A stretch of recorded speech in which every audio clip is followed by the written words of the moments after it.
Welcome to another edition of the Weber State Democrats podcast. My name is Ethan Bishop, the president of the organization, and today we're joined by the vice president, Alex Sorensen, as well as a very special guest and state representative, Rosemary Lesser, who is up for re-election in Utah House District 10. This is actually the third event of ours you've been involved with, fourth, because you came to the Brian King Town Hall. So your support really is noticed and appreciated, and after you win, we hope to do a lot more with you. Well, thank you. And I am delighted that the Weber State Dems are so robust and really gathering up support around this community, because I think our shared values need to be heard on the Weber State campus. Kind of just to go over the agenda for today. So today we're talking about how you and your opponents' campaigns have been funded.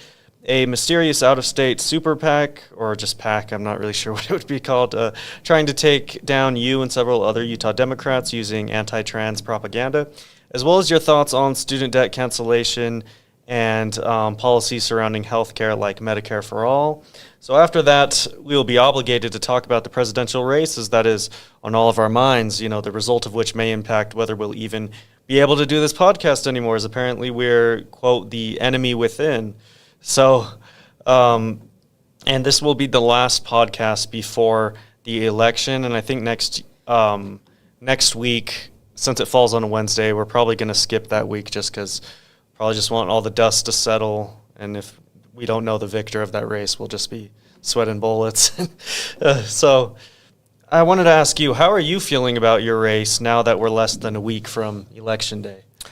Well, I am really enthused about our race. We began in late June and have walked every single area in House District 10, so I'm really excited about that. Now we're working on our second pass through this.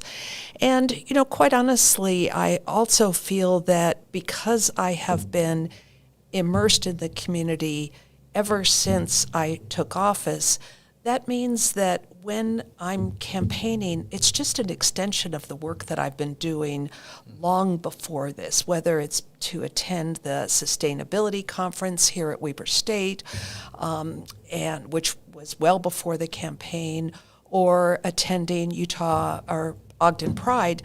Again, I have been among the community, so the campaigning is just an extension of where I have been in this community. Yeah. Are you feeling, obviously there has to be some nervousness. Do you have any insight about, the early vote numbers or anything, or? Well, I'm really enthused about what the early vote numbers look like. And quite honestly, it used to be that Democrats really held the predominance of early voting. But I think that our Republican friends recognized that the convenience factor for voting applied to them as well. Yeah. And so Republicans are voting early as well. And when you look at the number of people in Weber County specifically who vote by mail, or when I say vote by mail, I also include the drop boxes, it's almost 97%. So wow. People value convenience and have confidence in the vote-by-mail system. Yeah. So now I kind of wanted to talk about an article in the Standard Examiner. It was written by Steve Jones, and it was kind of about how, Jill Koford has fundraised, some of your fundraising. And it was a pretty short one, so I kind of just wanted to go over it real quick. So it says, in the current election cycle, Jill Koford has raised just over $164,000 or $100,000, or $164,000. Of that total, $100,000 was contributed by the Republican Party or by PACs that are controlled by the Republican leadership of the Utah legislature. These are the people who sponsored Amendment D, which would have allowed the legislature to ignore the results of citizen ballot initiatives. Fortunately, the Utah Supreme Court recognized that Amendment D violated our constitutional right to reform our government and declared it void. The remaining $64,000 came from 136 donations by individuals or groups with an average donation amount of $473. Rosemary Lesser has raised just over $165,000. Of that total, $9,500 was contributed by a PAC that is controlled by the Democratic leadership of the Utah legislature. Rosemary was one of the leaders of the opposition to Amendment D. She is an independent thinker who stood up to the legislature's attempt to disregard the will of the people. The remaining $156,000 came from 552 donations by individuals or groups with an average donation amount of 282. Do you want to be represented by someone whose campaign is financed primarily by those in the legislature who tried to kill citizen ballot initiatives? If so, Jill Koford would be your choice. Or do you want to be represented by someone who stood up for the voice of the people and whose campaign is financed primarily by the citizens she has served selflessly for the past 4 years? They have rewarded her with over 500 individual contributions and thousands of hours of volunteer time. You can reward her and continue being represented by her with your vote. So I wanted to read that because I think it really says a lot about this race for House District 10, and it kind of separates you guys in a way that Jill Koford, she's getting all this money from the Republican legislature, who has done so many things in terms of restricting abortion rights, in terms of not taking care of our environment, persecuting trans people, which is going to be part of the next thing we talk about. And they already have a supermajority. You're the only Democrat in the legislature outside of the Salt Lake area. And they're pouring so much money into her campaign. She's not going to be an independent thinker. She would just kind of go along with whatever they're doing. And with how much money she's, gotten, it really does show, I think, if you follow the money, it's like who do the wealthy want to win this race? And I think it's clear that they don't want you to win.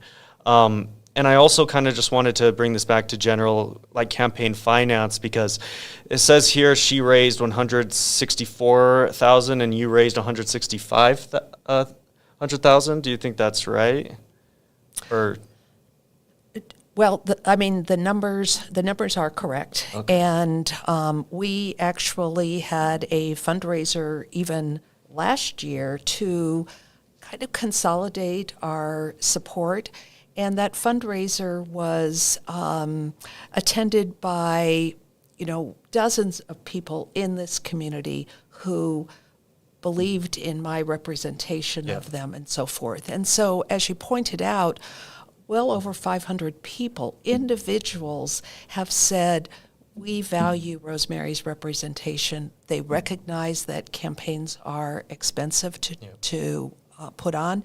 And individuals in this community also have recognized that even though there is a supermajority that exists, that there is this little blue dot in northern Utah, and the people would like to keep it that way. So I am honored by the individuals who have supported me. And for the House Leadership PAC, that is a PAC comprised by the members of the House of Representatives. And as a member of the leadership team, my colleagues believed in my ability to not only represent the people, but I also represent my fellow Democrats when we're meeting with the leadership of the Republican majority and also with the governor. And so I was elected by my colleagues to represent them. And I'm delighted that they want me to return. Yeah, and I think it's telling because, it says you raised about $1,000 more than her, even with, the more wealthy, backing her, the whole Republican leadership. You still raised more just because of the groundswell of grassroots support you have. So I think that's really telling. Something that I couldn't help but think of is what if a billionaire was to get involved with this like that? I think that speaks to a bigger problem with campaign finance. You're absolutely right about that. Campaign finance reform absolutely needs to come to the Utah legislature. There is no limit to donation sizes, whereas even in the city of Ogden, there is a maximum. In Salt Lake City, in Salt Lake County, And even in our federal elections, you cannot contribute more than, I don't remember the precise number, maybe 2,800 per individual in the general and 2,800 in the primary. But as you can see, it is much higher than that. And I think that I would be the first to say that this kind of reform needs to happen. And, it's interesting because the Amendment D that you spoke about, one of the components of Amendment D was prohibiting what was called foreign interference in the ballot initiative process. So there was concern about foreign. Now, the legal definition of foreign may very well be just from outside of the state. But whatever you say, there was a recognition that money can influence elections. And it was put as a component to get support for Amendment D by saying we don't want foreign interference. I think that we should absolutely have campaign finance reform. And maybe the silver lining out of Amendment D is that people will step forward and say, yes, we don't want so much money in our elections. Yeah, I think that's a great point. Specifically, what do you think would be a good solution to this? Do you think that, so for example, I think with the Supreme Court, the Citizens United ruling kind of said that, corporations donating to campaigns, that's their freedom of speech, and they saw corporations as individuals and that kind of thing. So it does seem like there should be some kind of federal response to this. The Supreme Court should overturn that. That's something they should have overturned, not Roe v. Wade, not all these other things that the terrible things the Supreme Court is doing that are weakening our institutions and just doing so many terrible things. Do you think that elections should be publicly funded like they are in other countries? Do you think? They're also publicly funded in a number of different states. In fact, I know that in Seattle, all registered voters have the opportunity to use matching funds that are set aside for public funding. I believe New York State does that as well. So I think that this is certainly a much larger conversation that needs to happen. But at the end of the day, it's very clear that the people I represent feel that the balance of power has moved away from the people, and it's our responsibility to bring it back to the fundamental principles that that established, our representative form of government is for, we the people. So we got to get back to it. Yeah, I think that's a great point. Did you have any thoughts on this? Okay, so now we're going to be talking about an article from Salt Lake Tribune. So it's about, and you actually sent me this article, a mysterious out-of-state group attacks Utah Democrats with anti-transgender campaign ads. So I made a whole video talking about this letter that was just left at my doorstep. It was left at a bunch of people's doorsteps by multiple people. So the jury's still out on whether it's directly related to Jill Koford's campaign. But from my understanding, if there's several people handing it out, that'd be a pretty committed, Jill Koford fan to just coordinate all of that. But yeah, and it just had a bunch of anti-trans propaganda. That was one of the central pieces. And then there's misinformation about taxes. But, this anti-trans messaging is really central to the Republicans' strategy. And I think it has been. They have been those who they want to scrutinize and go after. And I think, this is, particularly, terrible. And they make up such a small percentage of the Utah population, and they're still trying to do this. But what makes it even worse is this PAC It says the Preserving Utah Values PAC, whose officers are Wisconsin-based campaign finance consultants, has filed limited information with the state's elections office. Quote, protecting women's sports. It's not a Republican issue. It's not a Democrat issue. It's a common sense issue. Reads a graphic sent with the text, which, depending on the district where a voter lives, includes a photo of the legislator representing them. And me and Alex, we actually debunked that sort of picture in our last actual podcast episode.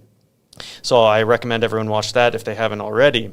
The most notable among the laws passed this year was HB 257, which changed the legal definitions of female and male to exclude transgender people and includes criminal penalties for trans people who use locker rooms, showers, or dressing rooms that don't align with their assigned sex at birth in government-owned or controlled buildings. An investigation by the Salt Lake Tribune of arguments made by GOP lawmakers during debates over the bill found that misinformation about transgender people was repeatedly employed to justify restricting their access to restrooms. Oh, how shocking. And after 3 consecutive years of the legislature passing restrictions on transgender Utahns, the LGBTQ plus community has experienced a heightened number of hate crimes. They rose by 256% last year, according to the Utah Bureau of Criminal Identification, from 36 in 2022 to 92 in 2023. So far this year, law enforcement agencies have reported 19 incidents. The new PAC has not yet reported its donors, despite costs associated with sending targeted text messaging campaigns, opening an account with WordPress, and purchasing a website domain. The PAC has not yet reported any contributions. Preserving Utah Values PAC filed organizing documents with the Utah Lieutenant Governor's Office October 8th and registered a website linked in the messages October 14th. Under Utah law, candidates are required to report all contributions within 7 business days of receiving them, but PACs are only required to report donations within 31 business days, which in the new PAC's case will land after the November 5th election. Thomas, I think it's Datweiler, did not respond to questions about why he organized the PAC or whether he has a client who paid him to do so. The state's election code mandates that PAC organization filings include, quote, the name, address, telephone number, title, and occupation of each individual or entity represented by or affiliated with the Political Action Committee and other relevant information requested by the Lieutenant Governor. It is a felony if a person intentionally or knowingly gives false or misleading material information in a statement of organization. A spokesperson for the Lieutenant Governor's office did not respond to questions about whether it possesses or has requested additional information about the PAC. So, yeah, just a very mysterious kind of outside group from Wisconsin meddling in Utah elections specifically to, attack you and take you down, as well as the other, few Democrats in the state legislature. And the fact that they didn't disclose if they were paid off by anyone to do this, I think is particularly disturbing. I wouldn't be surprised if Mike Lee or the Utah Speaker of the House, you never know. So with the Preserving Utah Values PAC launching targeted anti-transgender messaging against you and other Democrats, how do you respond to such attacks? What steps can lawmakers take to counter misinformation and ensure Utah remains a welcoming place for LGBTQ plus individuals, especially given the rise in hate crimes reported in the state? Well, this is actually very much a national effort.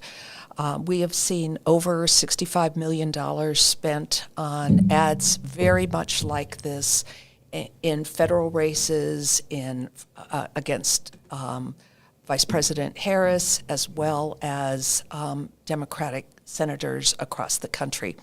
So this, massive emphasis on this, in so many ways, I think, reveals the fact that there just is not something that is worthy of complaints. And to speak to where we are in Utah and how I regard these bills is that a recurrent theme that we have seen in the legislature, and it's something that was really distressing to people who were polled in the Utah Foundation survey, is the issue of legislative overreach. And the way I look at this with regard to sports is that regulation of sports should be left to the agencies that are supposed to be regulating sports, whether it be the Big Sky Conference, the NCAA, or in the case of Utah, the Utah High School Association. All of these organizations have processes in place to look at this issue of trans individuals participating. Now, once again, we're talking about a very small number, but let's go back to the fact that the legislature doesn't need to be in the business of deciding about sports participation. It's just not the job of elected officials to do that, in my opinion, and that's why I voted no. There was an excellent policy that the Utah High School Sports Association had in place, and there was no reason to countermand that in protecting women's sports. And I loved the last podcast you did with these blown up fake concerns about people's safety and scholarships and so forth. There are over 40,000 scholarships awarded to women in just Division I sports alone. And for the infinitesimally small number of individuals who are trans athletes, how in the world would the numbers mean that women would not be able to get, cis women would not be able to get scholarships when we're talking about tens of thousands of scholarships that are available to women? Yeah, exactly. And you know, when you also talk about safety and the difference in physical attributes, I mean, let's face it, among individuals there are differences in builds, for instance. Yeah. I mean, let's face it, when LeBron James was an 8th grader, he probably weighed more than most of the people on his 8th grade basketball team. Yeah. Did people fear for their kids' safety if they happened to play with LeBron? No. It's just a reality that sports has the potential for dissimilarities in this, and I think that it's certainly an ongoing conversation that needs to happen by sports agencies, the Swimming Association, the Olympic Committee. All of those groups should be involved in this conversation. It's clear to me that the Utah legislature should not. Yeah, and I think that's a good point what you say, and that's often what I always revert to is when they're saying, oh well, they say biological men. They use that, and they said that in the even in that picture we were talking about, which was basically trying to slam you for it. They literally referred to them as males, not trans women, not even biological males. They just straight up said they're males. Right. And in fact, the most recent mailer, so this PAC has been spending just tremendous sums of money, and including mailers to people's houses that has a grown man in a bathroom. Now, quite honestly, that behavior is against the law currently. Lewd behavior in bathrooms is absolutely wrong. That law already exists. There was no reason to have to, once again, overreach and create something that was not a problem. It was one of these things that was, in fact, a solution in search of a problem. And that's exactly what the state auditor found when people were urged to report things. There just wasn't an issue that happened. Now, to be clear, lewd behavior in bathrooms is wrong. No matter what gender we're talking about, it's wrong. It's against the law. It has been against the law for a long time. And creating this misinformation and fear goes against the grain of the information that we should be presenting to voters to make up our minds on who should be representing them. Yeah. I think that's a great point. Do you have any thoughts on this? I also kind of just wanted to talk about, because another big thing they talk about is the trans minors getting gender affirming care. And the way I look at it is, if their gender dysphoria, which is characterized by the discomfort a trans person feels with their assigned gender at birth, not assigning with what they identify as.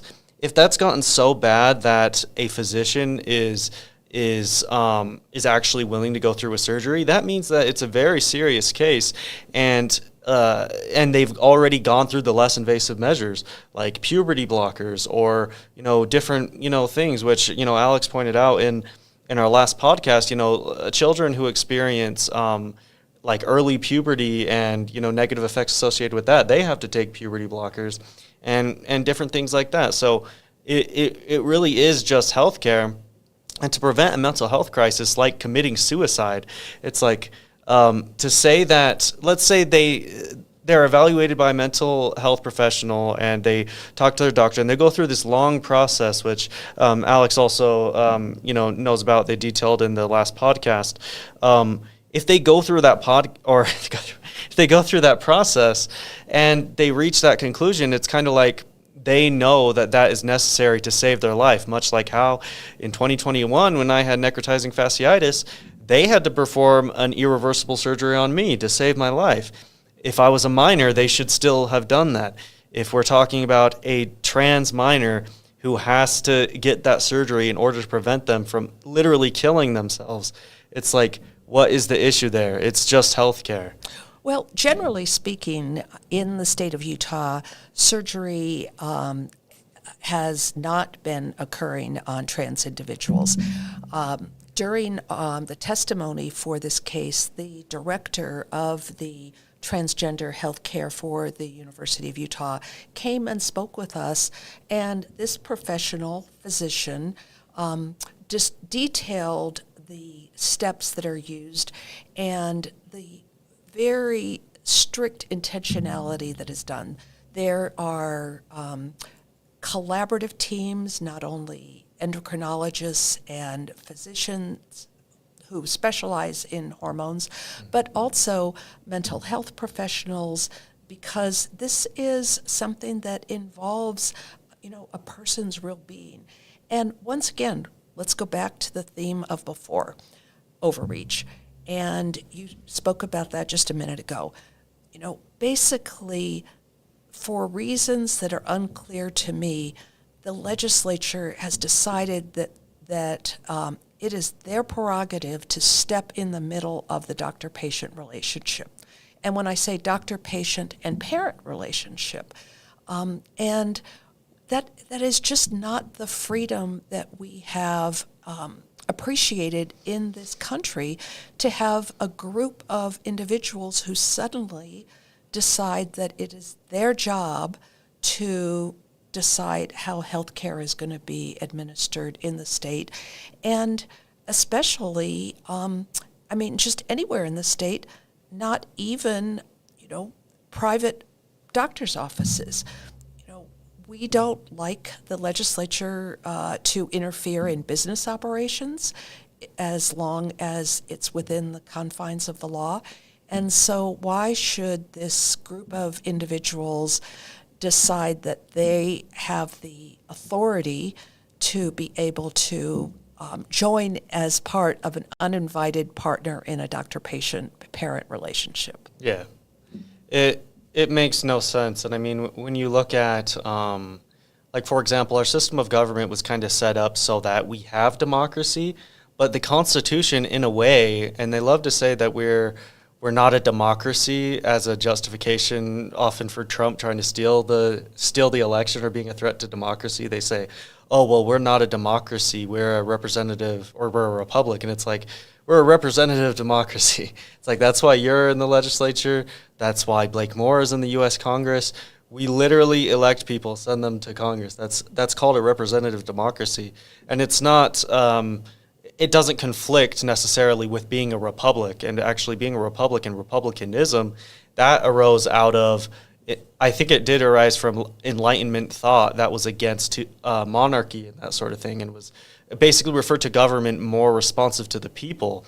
So I find it kind of ridiculous when they say that. And then that kind of goes into the whole trans thing, because they say, oh, well, the legislature, they have an obligation to pass all these anti-trans bills, when in reality it's not protecting women. And I don't even think that a lot of these lawmakers, I don't even think they think that it's protecting women.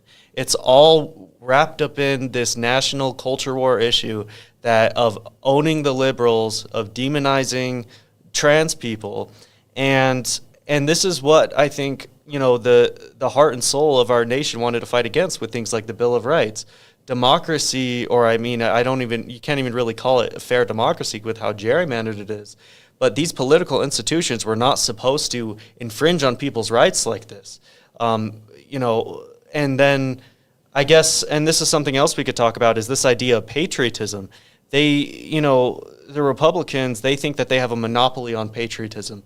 And they say that Democrats, you know, they're not patriotic, they hate this country, and all these kind of things. And then they do things that, when you look at it, it goes against, you know, the very values in which, you know, which America holds near and dear. So, I mean, what do you think about that? I mean, and how do you think as Democrats we can kind of take back this idea of patriotism, or that we're kind of less American just because of things like this? Well, I am really enthused about the language that Vice President Harris has used in her campaign. Her speech at the DNC, again, was one of pride in all that we have accomplished in our country and optimism for the future. Yeah.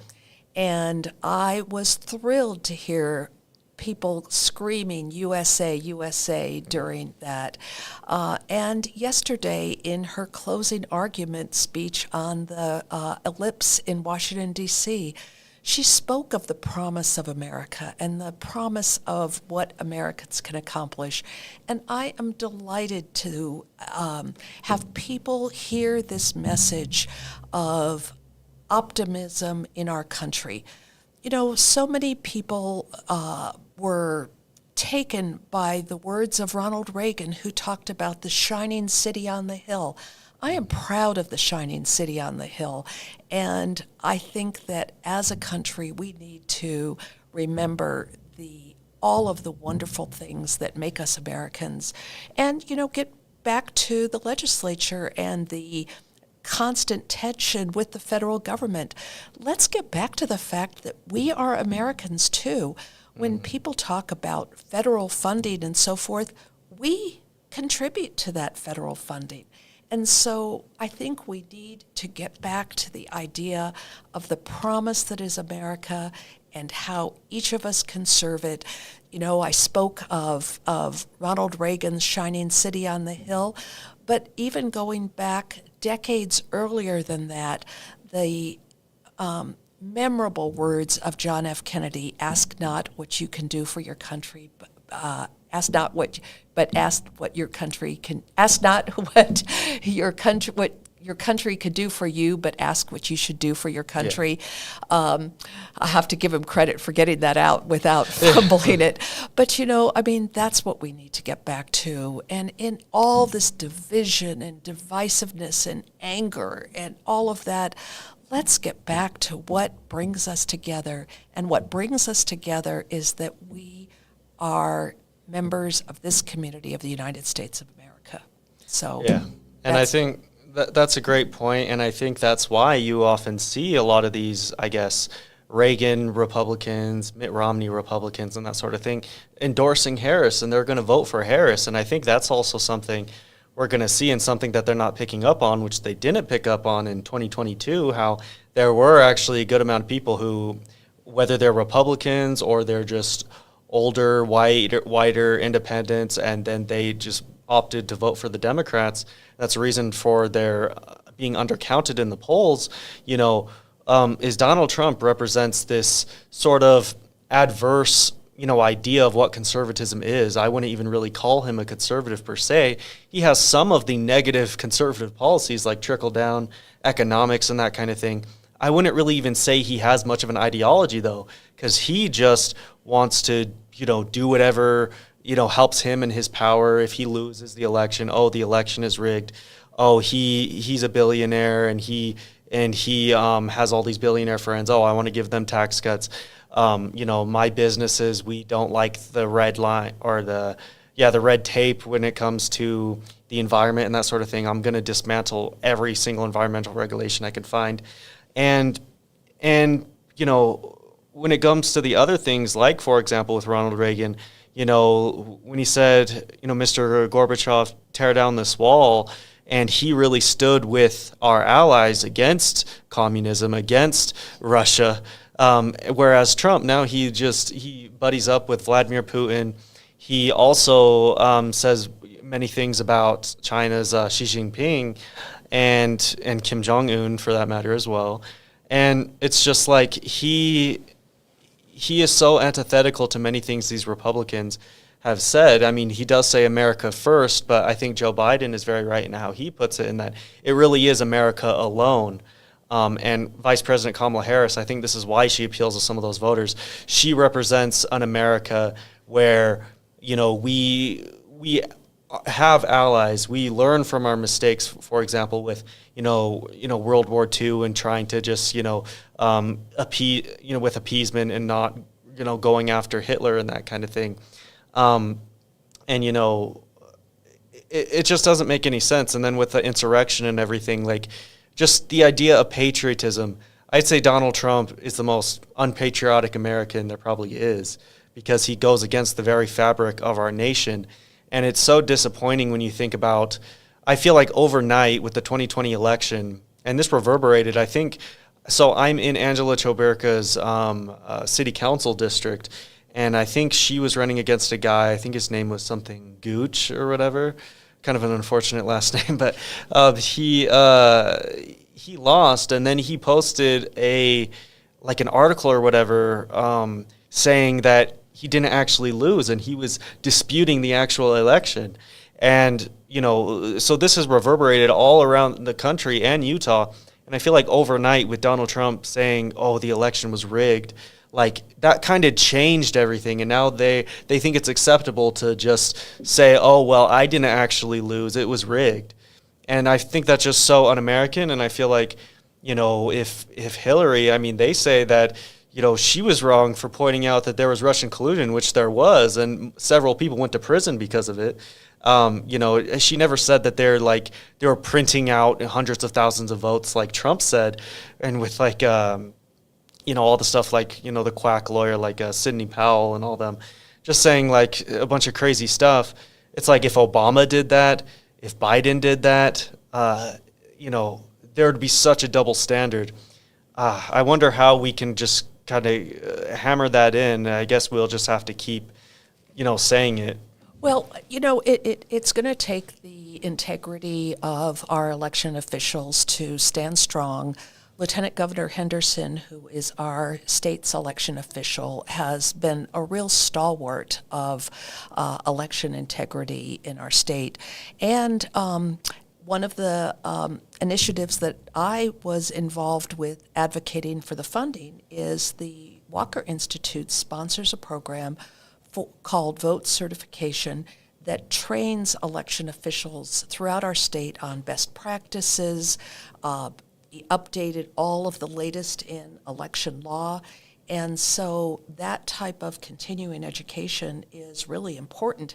One thing I learned just this week, sad that it even came forward, is I didn't realize that Utah's drop boxes have incendiary suppression devices in the bottom of the drop boxes. That was news to me, but it's really sad when in 3 different areas have you had people trying to take away that cherished right to vote by blowing up and burning up ballots that have been cast.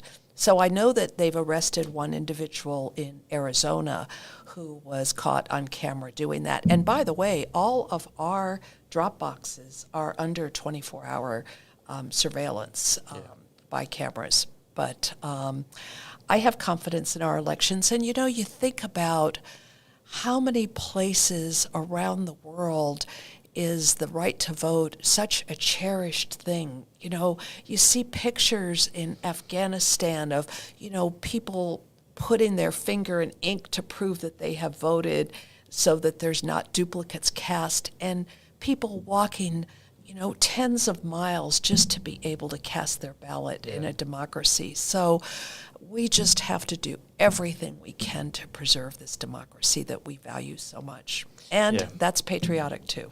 Yeah, it is. It's the cornerstone of our republic is to be able to vote, and I don't want anyone to throw that away.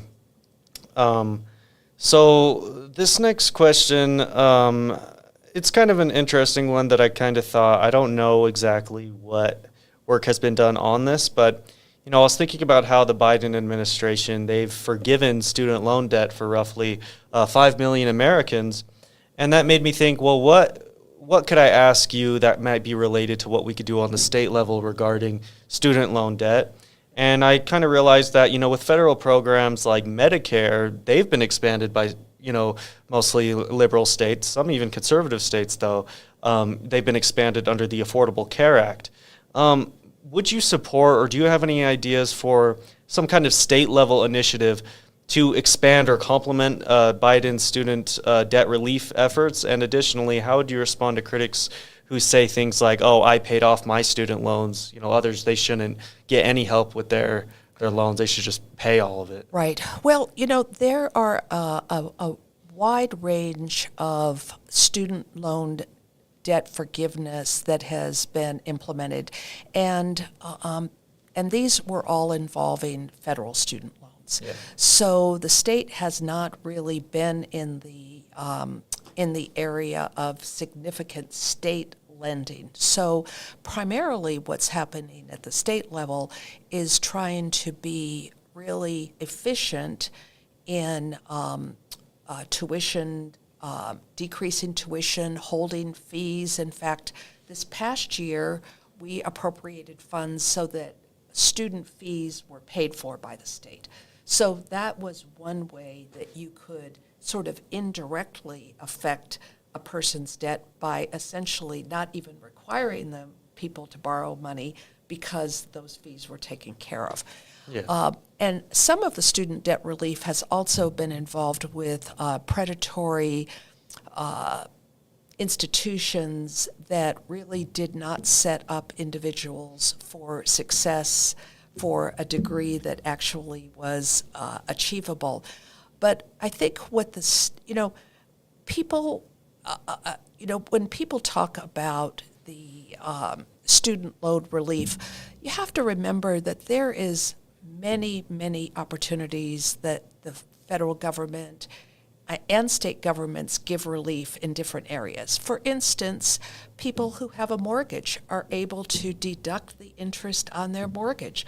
And who is able to do that? Basically, people who own homes.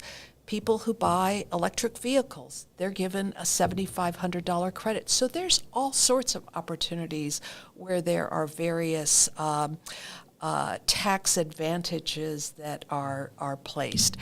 When it comes to cost of education in Utah, there's a number of programs that so I'm going to primarily talk about the state level and what things can happen that will make higher education more affordable to Utah students. And probably there are two main ones, and that is concurrent enrollment, so that a student who is still in high school and having their education paid for by the state as part of our commitment in public education, individuals can take college courses and get college credit during that time. And this is true both in our public education system and in our charters. So for instance, here on the Weber State campus, we have the New Ames High School. For the New Ames graduates, over half of their graduates had associate's degrees at the time that they graduated from high school. So right off the bat, the amount of money that they're going to need to spend for their high school or for their college is almost cut in half because they've actually already got their first 2 years under their belt. Yeah. So that's one way that the state, by supporting these concurrent enrollment programs, can make education less costly for students. Another program is the both advanced placement and IB credit that again allows students to walk in with a fair amount of credit that can be applied to their undergraduate degree. So these are ways that our state, and also by supporting our transition for our technical colleges that are much less expensive. And again, they also have concurrent enrollment and can transfer into Weber State with advanced standing and therefore not have to spend as much money. So these are 3 initiatives at the state level that we can make college more affordable for students. Yeah, I think that's a great point. I mean, I know a lot of people do come into college and they've already had some stuff, done with high school. But I mean, something that I often find myself thinking about is why do and this is partly contributed to the whole, oh yeah, Democrats, they say they hate this country and that kind of thing, when oftentimes we're just pointing out some of the flaws with American policy that isn't in other countries. Like, for example, when you look at, like in the UK, if you tell them how much money you have to spend on textbooks and tuition, and you have to take out all the student loans and have all the student debt, and then they don't have that. And it's just, I really do think that we should have a system where education is free. And I think that it's often hard because ideally this would be a federal solution, and there's only so much a state can do. But I mean, if Congress isn't going to do anything, and part of this is things like the filibuster in the Senate, federal Republicans, and frankly Republicans on the state level, it's just if they can, lose their majorities, then things can actually start happening on the state level, because they don't have, or they might not have, as extreme things like the filibuster, which we have in the Senate, where you need 60 votes in a very divided political landscape. So, I mean, I just do find it interesting how certain federal programs like Medicare has been expanded, and I wish the state, could maybe take on more initiative, and maybe they could even provide some kind of stimulus or some kind of system to actually give students the money to pay off their student debt. And another thing I'll say is how a lot of the conservatives, they'll say, oh yeah, this is like a pie in the sky, like dumb idea that we should just forgive our own student debt. And they sort of see it as like a personal responsibility type thing where, oh, you took out that student debt, you should have to pay it off. And it's like, we wanted to go to college. It's like, is that such a terrible thing that we wanted to go to college and we don't want to be in tens of thousands of dollars of debt, or even more, depending on if you do, post-grad and all that kind of thing. It's like, it grows the economy, and this is something that Biden says, is that, when you forgive student debt, then they don't have to put that in their calculation of how much money they have to save. Then maybe they can buy a home, they can start a family, they can do all these things that actually helps the economy. Whereas if they have all this debt, that doesn't help anyone.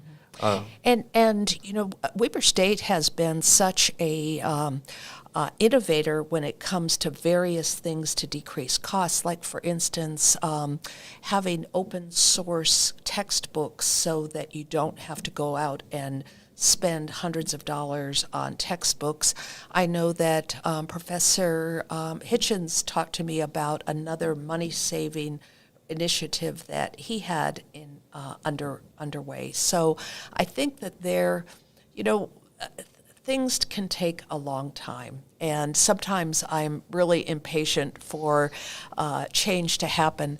But at least some of these things that I talked about, they're even trying to compress programs down to 3 years. I know that I think Southern Utah University has a 3-year program that they're doing. And you spoke about the United Kingdom. 3 years is the norm for a bachelor's degree at Oxford and Cambridge. And these are, the top universities among the top universities in the world. Right off the bat, a 3-year program is going to cut your costs by, 25% right off the bat. So there certainly is a lot of discussions that need to happen around this. But even little steps forward, like cutting off fees and making textbooks use open source funding, at least is a step in the right direction. Yeah. I mean, if it did come up and there was a bill to kind of just give students the money or some kind of tax write-off or stimulus for this, do you think that'd be something you would support? I would support tax credits. And we use tax credits for a number of different things. We use the child care tax credits for individuals who have children up to age 5 in our state. So there are various incentives that we can do. You know, we have tax credits for developers to build housing around our transit areas. So tax policy can be used for a number of different benefits. Also, making internships be paid. One of my colleagues in Davis County, Representative Peterson, this year had a great program in which student teachers are actually paid for the work that they do. Prior to this year, they weren't. And so people were having to pay tuition and work, and now at least student teachers are actually paid for the job that they're doing. Yeah. So again, it's not a sweeping change, but at least we're making progress in trying to make things more affordable. A number of paid internships from Weber State specifically are funded by various state programs. So those are, again, ways that we can try to cut the cost of college in ways that benefit both the students and the individuals who are gaining their skills and service. So those are creative ways to cut back on cost. Yeah, I think that's a great point. I mean, that's just one of the many things that when they try to think of what's uniquely bad with American policy, that's always what comes up. Education, and then, of course, healthcare, which is what I want to ask you next. And I kind of wanted to ask you about Medicare for all, because obviously this is usually pointed to as like a federal solution. And even though you are a state legislator, I think you might have some opinions on this as well as a physician. I just kind of wanted to hear what you think about that. And this whole debate this was particularly strong in 2016 and 2020 with Bernie Sanders, and kind of the divide between him and then others who take a more moderate stance, like maybe President Biden or Vice President Harris now, where they just propose expanding the Affordable Care Act. So, what is your position on that? Do you think Medicare for all is the right path forward, or do you believe in more incremental reforms? Well, the thing about it is, and so I wanted to contrast the two different health programs. So Medicare right now that we have in our country is completely federal. The state of Utah has nothing to do with Medicare at all.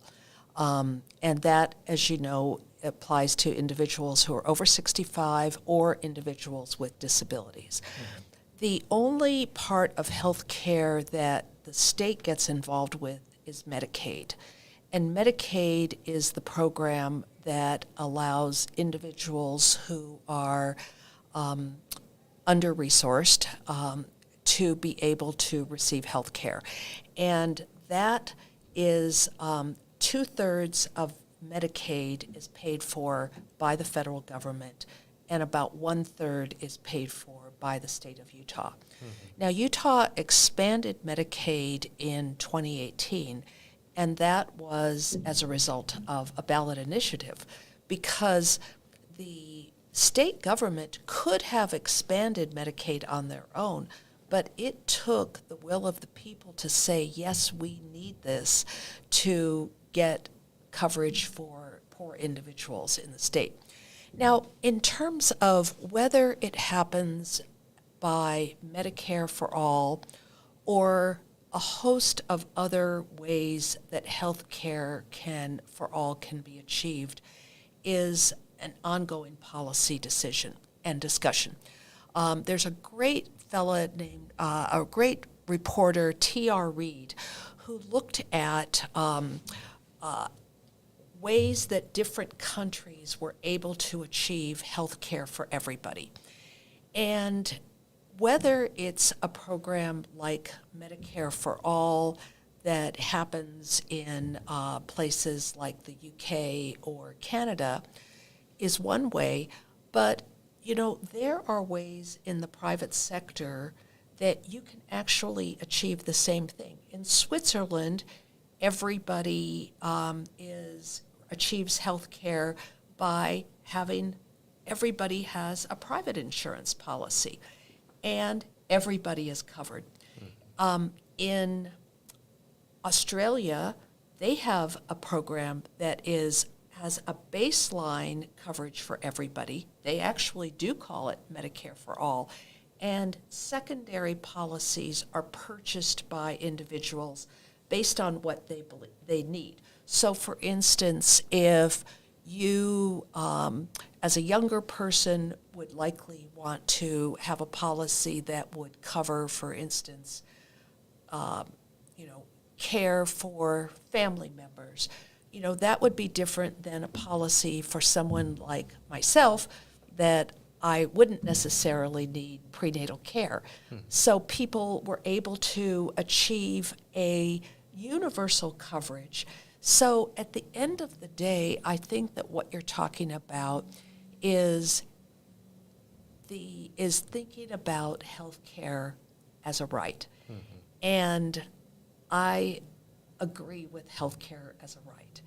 How we get there is going to involve robust policy discussions, and if it is by subsidies of private insurance, like Switzerland is able to achieve, then if everybody is covered, if it's a private solution or a public solution, what matters to me the most is that people receive care. And at the end of the day, receiving care is going to be less expensive to the system than this patchwork system that we have in place right now, in which we have people who are not eligible for Medicaid, but yet don't have private insurance because they don't work in a job that offers private insurance. And the marketplace is just so exorbitantly expensive. So I think that people, we need to look at ways that we can cover everyone and ultimately have that reduce healthcare costs. Because we need to bite the bullet and recognize that the patchwork system we have ultimately is causing much higher demands on our healthcare system and making it so much more expensive than if we were covering people and treating things when it's treatable and less expensive than waiting until somebody has, for instance, advanced cancer, and that will be so much more expensive. So I don't know if our solution for our country will ultimately be a single payer federal system, or whether we will be able to craft with our friends in the private sector a way that we can achieve the very same goals, and that is universal coverage for everybody. Yeah. And either one is acceptable, and we should learn from what other countries have done and figure out a way to make that work for us. Yeah, I think that's a great point. So you're not necessarily against Medicare for all. It's just there's multiple different ways to achieve the end goal. What I am in favor of is universal coverage. Yeah. And how we achieve that as a country will be an ongoing discussion. The Affordable Care Act was the first take of that. And like everything, every policy that our country has embraced, it continues to undergo evolution as we look at what happens. In Utah, we actually have one of the greatest number of privately insured for our population, and among the lowest in Medicaid. So that is an interesting observation for Utah. So it really would not take that much of an adjustment to have universal coverage in our state. Yeah, I think that's a great point. And when you look at it like, for example, with how many people have gone homeless because of medical debt, I think that just also speaks to the problem. Like, we just need to change this system. I don't see how anyone could try to, justify it. No one should ever, go homeless because they got sick. It's like in not having health insurance, if they won't go in for regular checkups, and if they do, like you say, it's only when it gets so bad to the point where they need to, and then that's going to cost more money in general.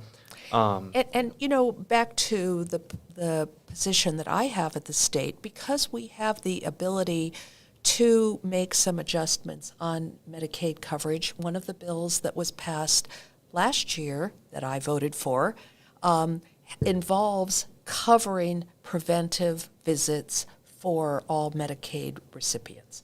And that's a step in the right direction for showing that that is not an expensive thing to do, and we will be able to show that actually that preventive care pays off. Yeah. It takes a long time. That's the problem with all of the state metrics on prevention, is that preventing bad outcomes takes a long time to prove its cost effectiveness. Yeah.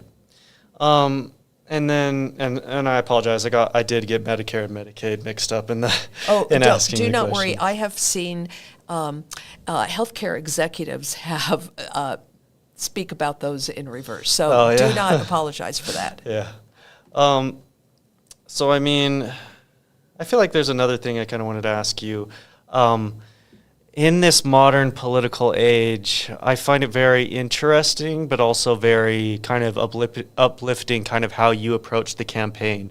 And one of the things you said, how, there's many things that Jill Koford has done, that she arguably may or may not be involved in. One thing that's for sure is she definitely does engage in more negative messaging and that sort of thing. And you don't. You really just sort of put the message out about what you stand for, what you're doing for the community, and you don't really, attack her head on per se.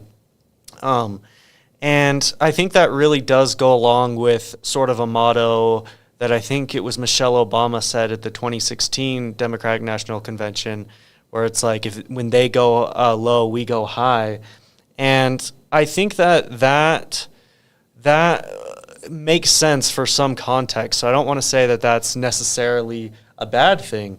But at the same time, I think we've seen after Hillary lost, and then in 2020, I'd say they went a little bit more harsh against the Republicans and Trump, but then it was still really close. And now in 2024, I think this was especially when Biden was in the race, they really went hard after Trump, and they've been trying to fight kind of like how Republicans are fighting, but fight for the Democratic priorities. And in some ways, Trump brought this upon himself. He tried to overturn an election. He appointed the justices he knew wouldn't overturn Roe, and they saw all the disastrous effects from that. And now, and I think you could even see this with Michelle Obama's DNC speech, how she's just like, it's very powerful, but she was like, like all Trump stands for is like racist, misogyny, and she said all these things. What do you think about that? Do you think, it was a mistake for this sort of motto of like, oh, when they go low, we go high in regards to Trump? And if so, like, what do you think is the difference? Obviously, it is very different, Utah House District 10 and then the presidential race.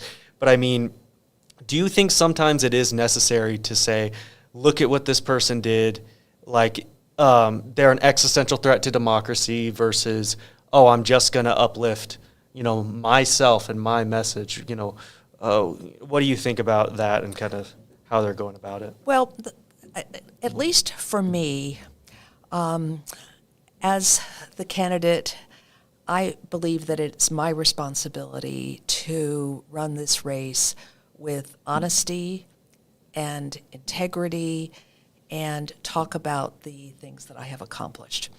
And I am going to respect the intelligence of the voters in this area who have seen me for the last 4 years in virtually every arena in our community. And in my recent guest commentary, I talked about about the will of the people and supporting that, gave concrete examples of the work that I've done for the benefit of the people of not only this district, but impacting people all over the state. And I am going to respect, and I have also signed the pledge respecting the outcome of this election, but I'm going to respect the intellect of the voters to say, you know what, we know Rosemary. We see what she's done. She's been at this for 4 years. I've exchanged phone calls and emails and had town halls with hundreds of people throughout this area, and I'm going to respect their discrimination when it comes to this negative campaign that has been levied against me, because I try to think, well, what is being offered as the alternative? And I think that people who look at what I've done will be able to say, this is what Rosemary is bringing to the race, and I will let them make up their minds of what the alternative is being offered. When it comes to the federal races, my goodness, it's always Monday morning quarterbacking has been going on for years, trying to figure out, what could have been done differently and what could have been accomplished. What remains clear to me is that people are fatigued with this negativity, and I just will not be party of it. And I think that when Vice President Harris spoke yesterday about all that we have accomplished in our country, that we just can't cede those accomplishments to another individual. I think that in so many ways she is providing this positive language, and yet at the same time asking the American people themselves to apply that contrast. And so it's a respect for the voters. And that's what I say to the voters of House District 10.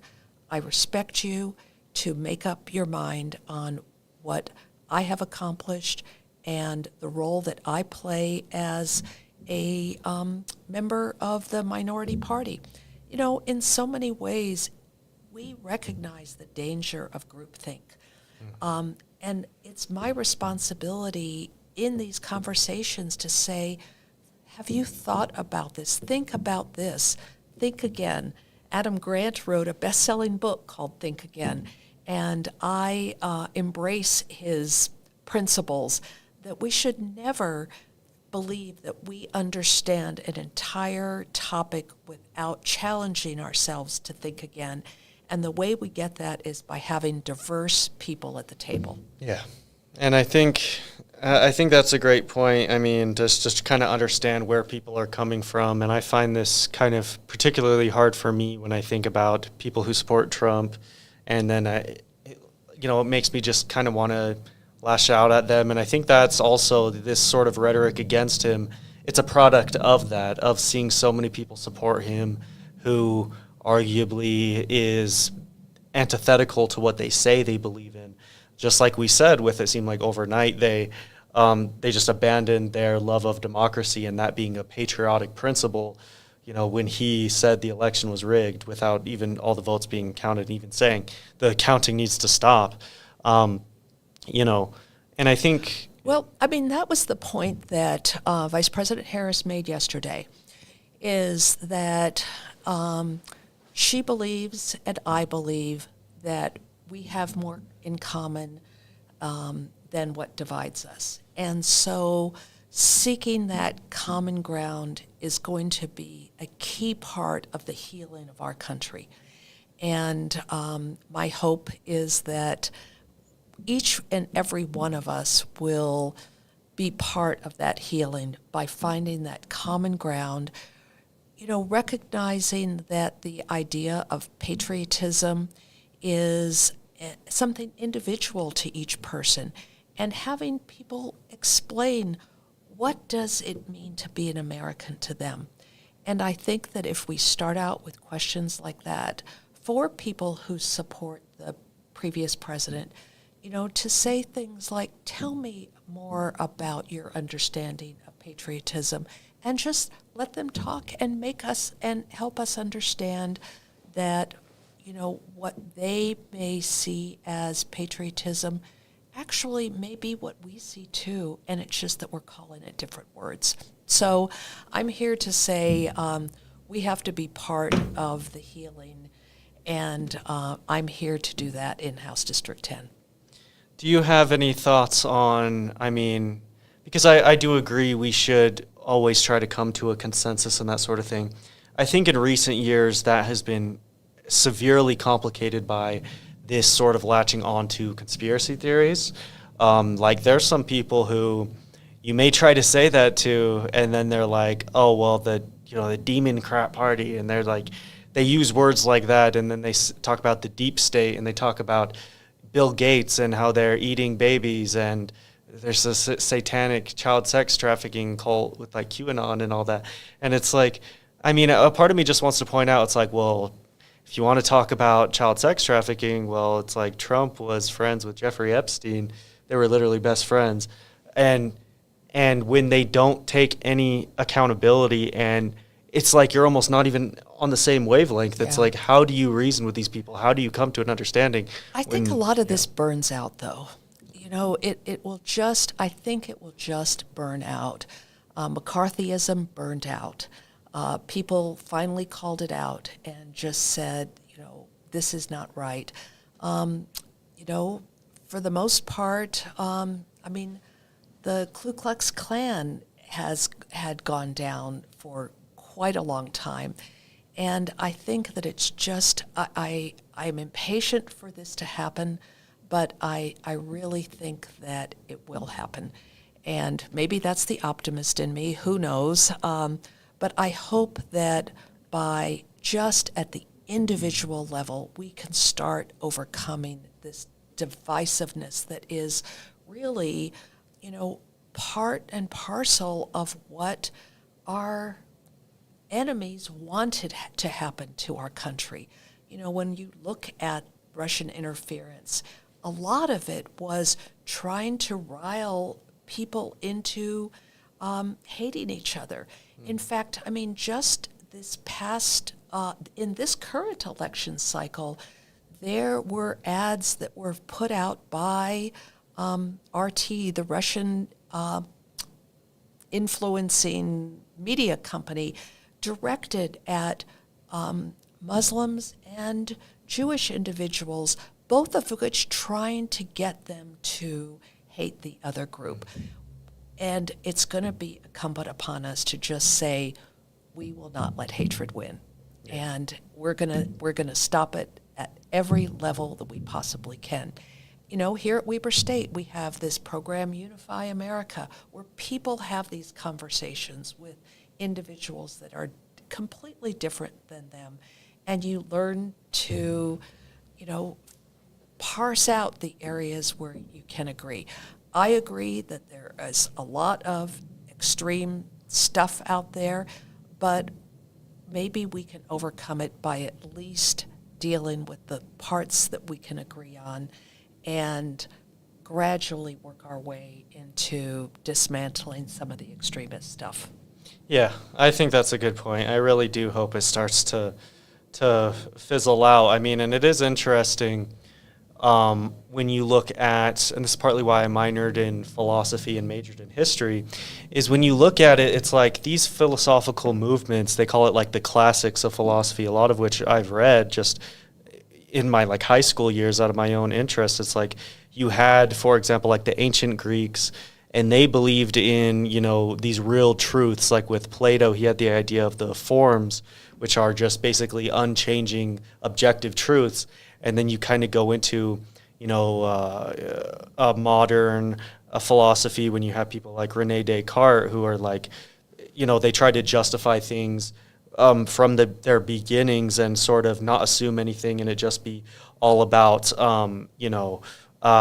they call it a priori truths, like I think, therefore I am. So they don't believe in necessarily any objective thing that they can't completely justify. And then I think it kind of went into more like skepticism about what truth is, where it's like, well, people like David Hume or whatever, you can't really trust anything. And then when it gets into this postmodern period, which we're in right now, I feel like truth has become really something, it becomes an agenda and I think this is the basis for a lot of these conspiracy theories and Trumpism and that kind of thing, is the truth, the agenda is the truth to them, basically. It's not actually about trying to reach out for any common ground per se, and that's why I wanted to ask you that question. It's so hard is because it all is the agenda. It's not what is the truth. So I just found that very interesting that I wanted to add.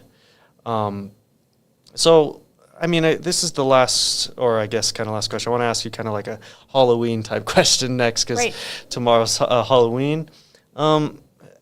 Since this is the last podcast before the presidential election, do you have any predictions for how Harris will do in Utah? Do you have any idea whether she'll do better than Biden's 2020 numbers? Do you think she might do worse for whatever reason?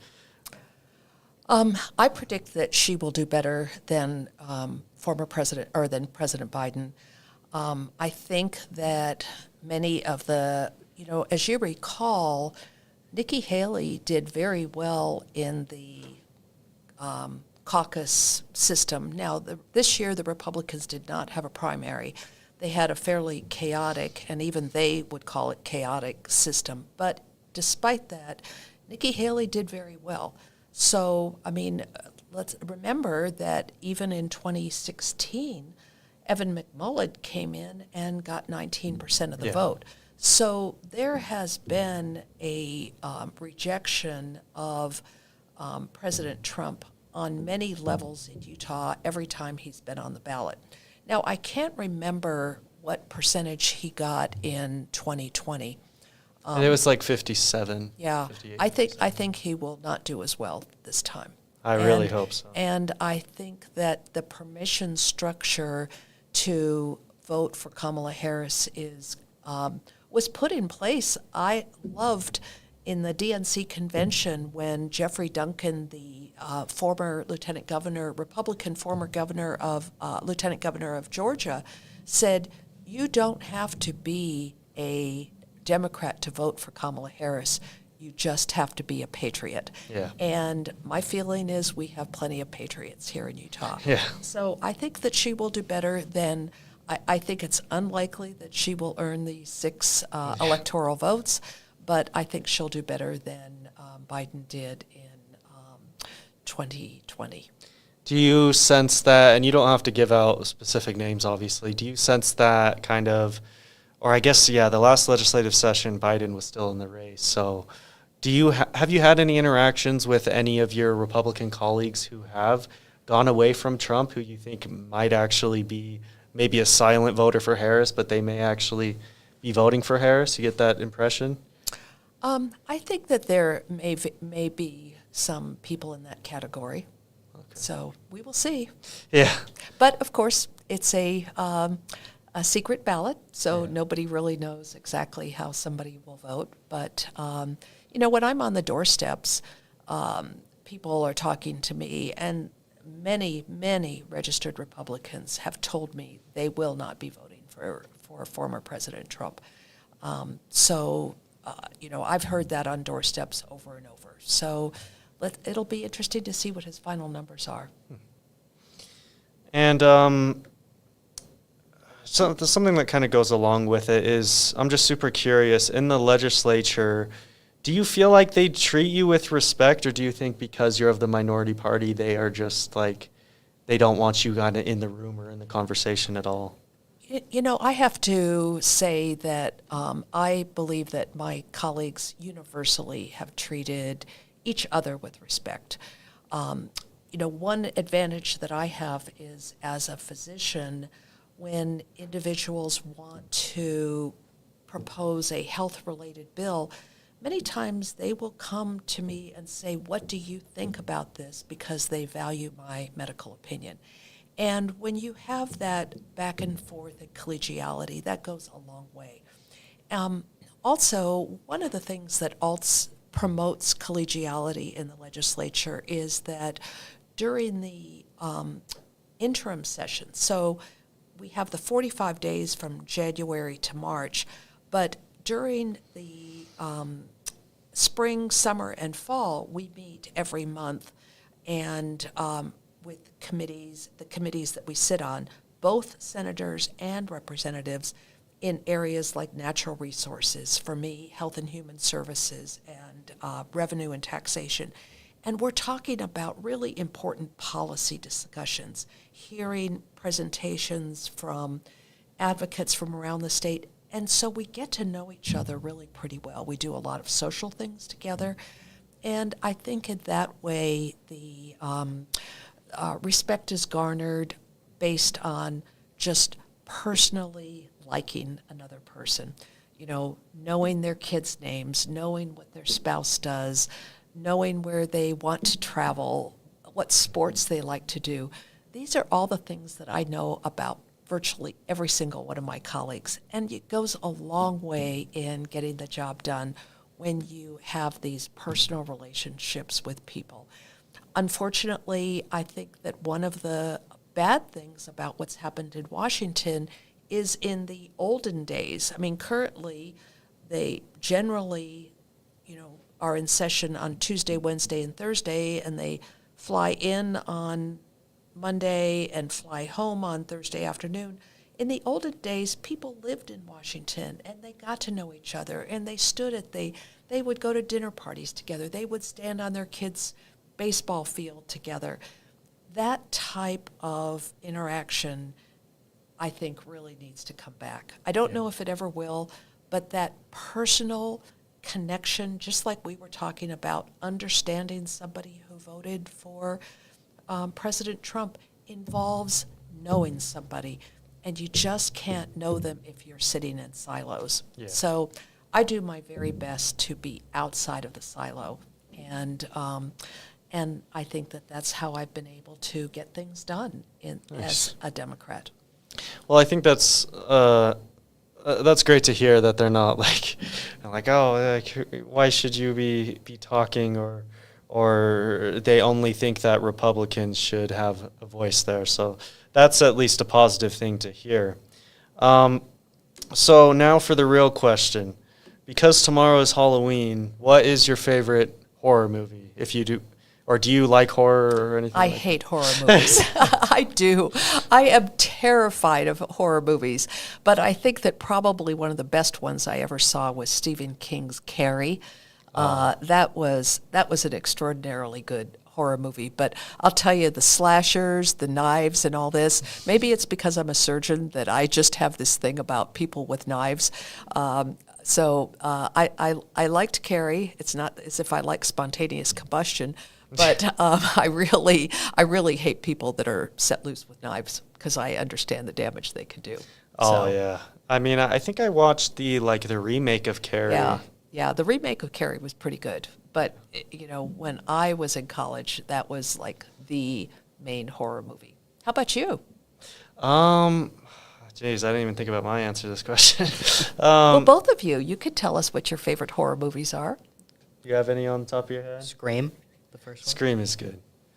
Me and my girlfriend really like Scream 5 for whatever reason. Scream 6 wasn't as good. But, I really liked 28 Days Later.